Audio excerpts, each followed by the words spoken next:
En este vídeo voy a hablarte de una de las cunas de la civilización.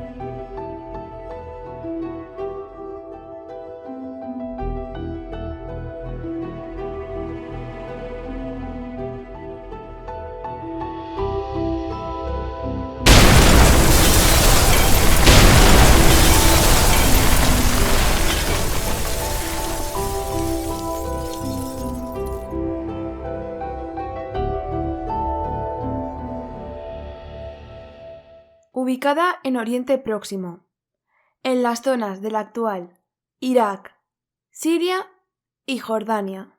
Se sitúa en el llamado creciente fértil, entre los ríos Tigris y Éufrates. El término Mesopotamia significa tierra entre ríos. Sobre el 4000 a.C.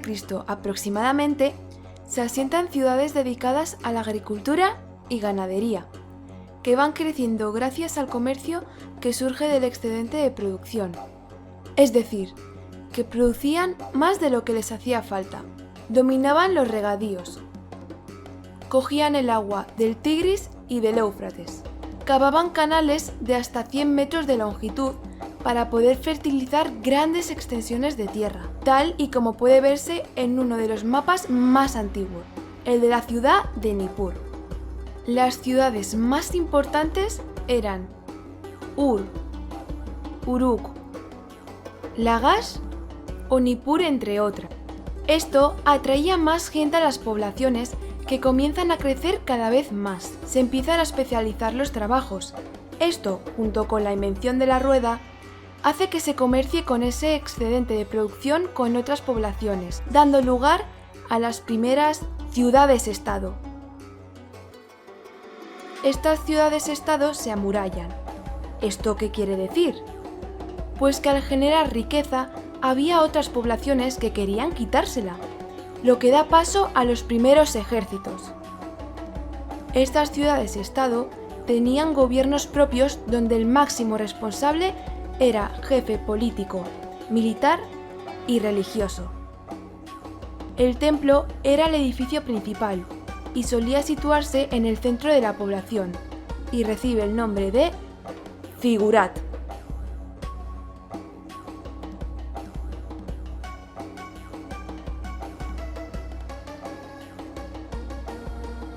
Sumerios. En este periodo se crean las primeras ciudades-estado, siendo algunas de las más importantes Ur, Uruk o Lagash. En estos pueblos gobernaba un rey absoluto. Es en esta etapa en la que aparecen dos elementos de gran importancia y que cambiarán el mundo: la rueda y la escritura. Acadios. Es posiblemente el primer gran imperio de la humanidad.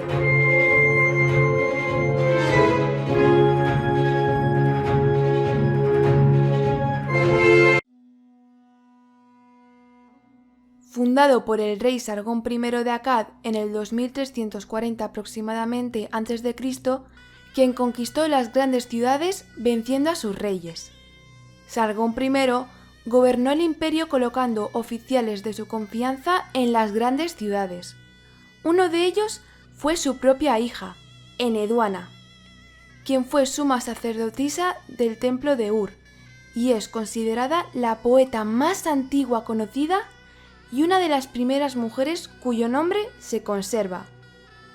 Enheduanna escribía sus poemas en cuneiforme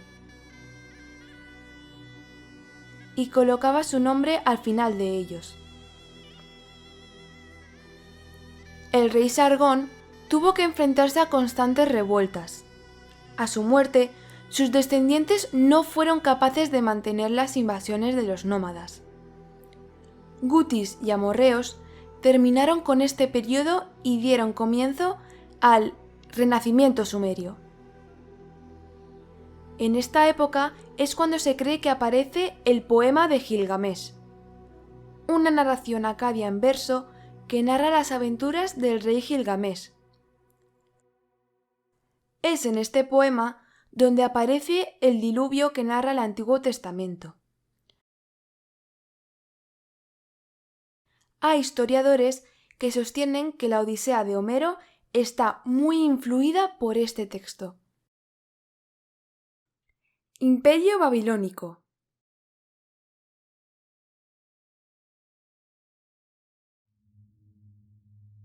El sexto rey de este periodo fue Hammurabi. Su imperio se extendió prácticamente por toda Mesopotamia. Este rey, además, es muy conocido por un código de leyes, uno de los primeros de la historia. Es una estela de basalto negro de 2,30 centímetros de alto. En la zona superior está representado Hammurabi de pie, delante del dios de la justicia. Debajo de este relieve se encuentran 282 leyes escritas en idioma acadio. Es una recopilación de códigos existentes y está basado en la ley de Talión. ¿Sabéis cómo se llama este código de leyes? Pues tampoco te creas que se comieron mucho la cabeza. Una vez que estaban escritas, el rey Hammurabi preguntó: ¿qué nombre podemos a este código? Y sus servidores más aduladores y más pelotas, queriendo agradar al rey, empezaron a decir. Y lo llamaron el Código de Hammurabi. Como verás, es también el primer caso en la historia de aduladores y pelotas reales. Pelotas, expresión que quiere decir adulador, una persona que quiere agradar excesivamente a alguien para conseguir algo.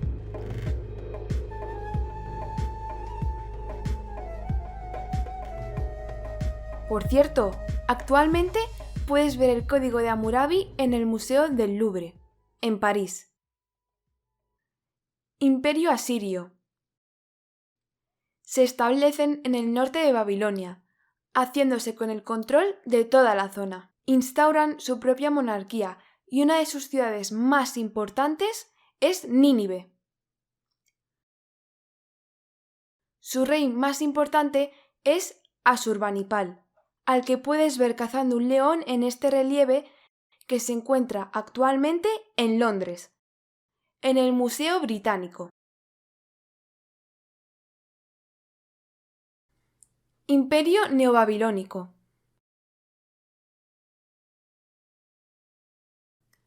Babilonia resurge de los caldeos, una tribu semita refundada por el rey Nabopolassar, quien echó de Babilonia a los asirios, destruyendo la ciudad de Nínive. Su hijo, Nabucodonosor II, es considerado el rey babilónico más importante. Las tropas de Nabucodonosor II invadieron 2 veces la ciudad de Jerusalén, deportando a parte de los habitantes del reino de Judá a Mesopotamia, dando lugar al llamado cautiverio de Babilonia, que aparece en el segundo libro de los Reyes del Antiguo Testamento. Además, Nabucodonosor ordenó destruir el primer templo del rey Salomón. El último rey de Babilonia, llamado Nabónido, dejó de regente a su hijo llamado Bel-Sarra-Usur, más conocido como el rey Baltasar. ¿Te suena? En el año 539 a.C., el rey persa Ciro ocupa Babilonia, poniendo fin a la civilización mesopotámica.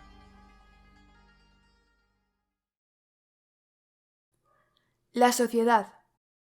La sociedad estaba organizada en varios grupos sociales. El rey, máxima autoridad política y militar e intermediario entre los dioses y el pueblo. Los nobles, sacerdotes y altos funcionarios.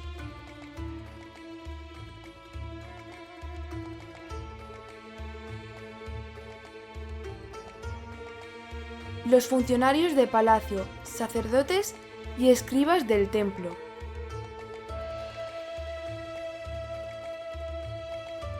los campesinos, artesanos y soldados.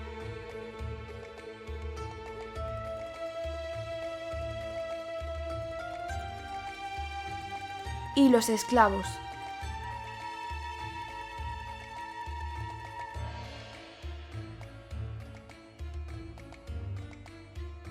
Era una sociedad estamental. Una sociedad estamental es aquella que se divide en estamentos. Los estamentos son grupos sociales que comparten condiciones de vida, económicas y legales, tal y como puedes ver en el dibujo. La escritura.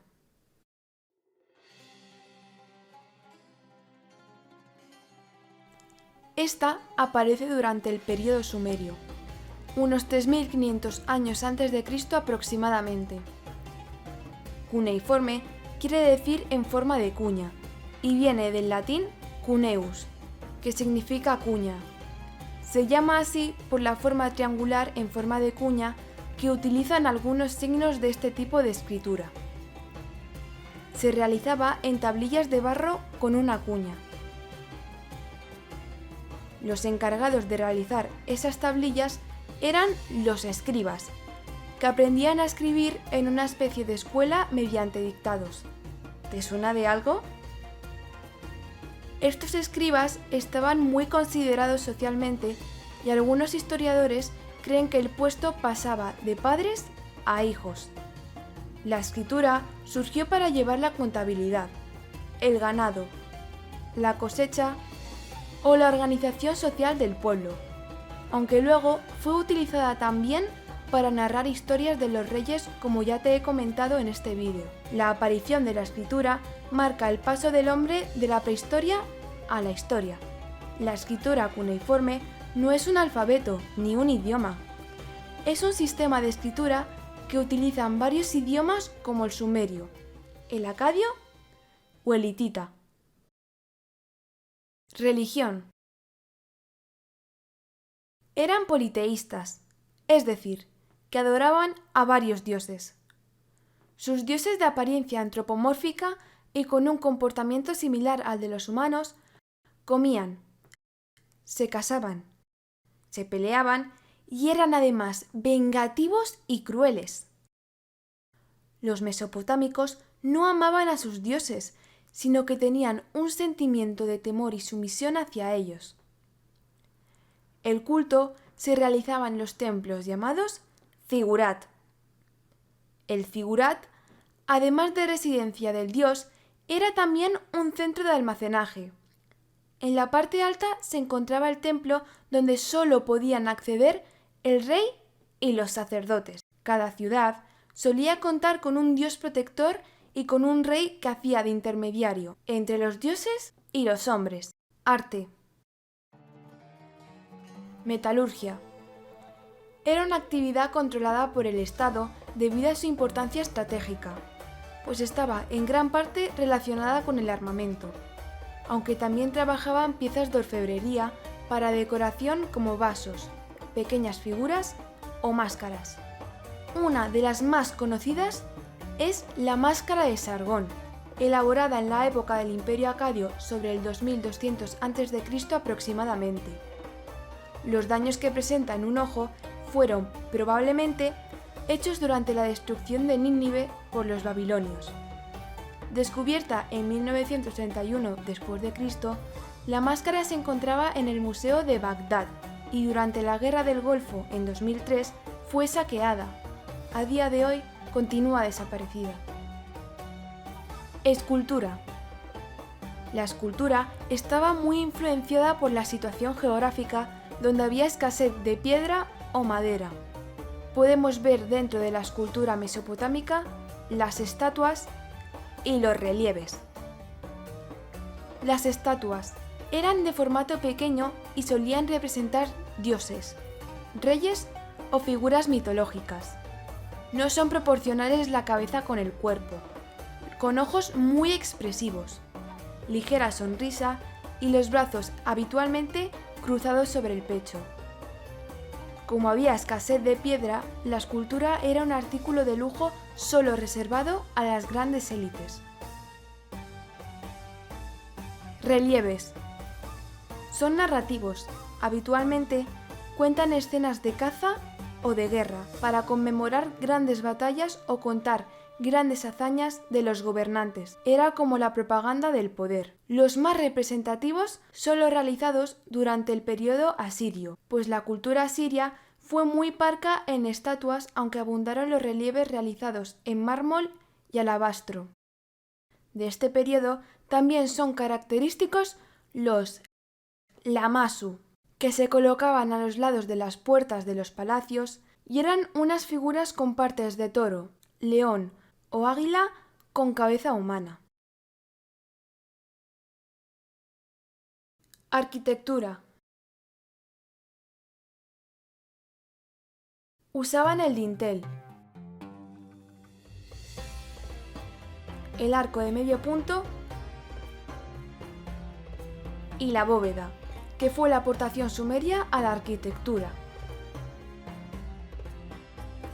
Como hemos visto, en la zona geográfica donde se encontraba Mesopotamia había escasez de piedra y mucha abundancia de arcilla, por lo que las construcciones eran realizadas con ladrillos de adobe, que era barro mezclado con paja.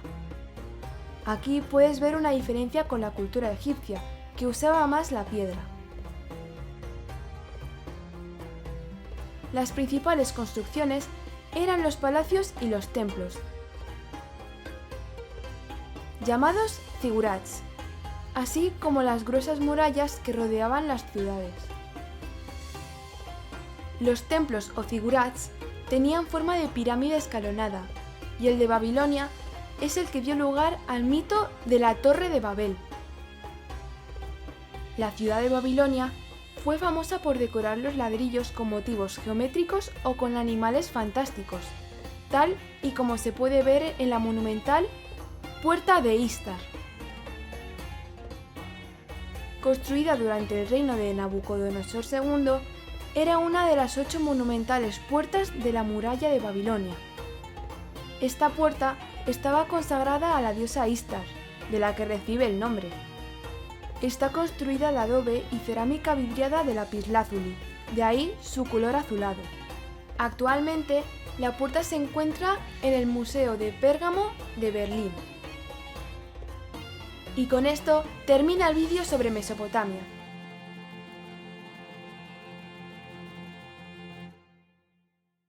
Espero que te haya gustado.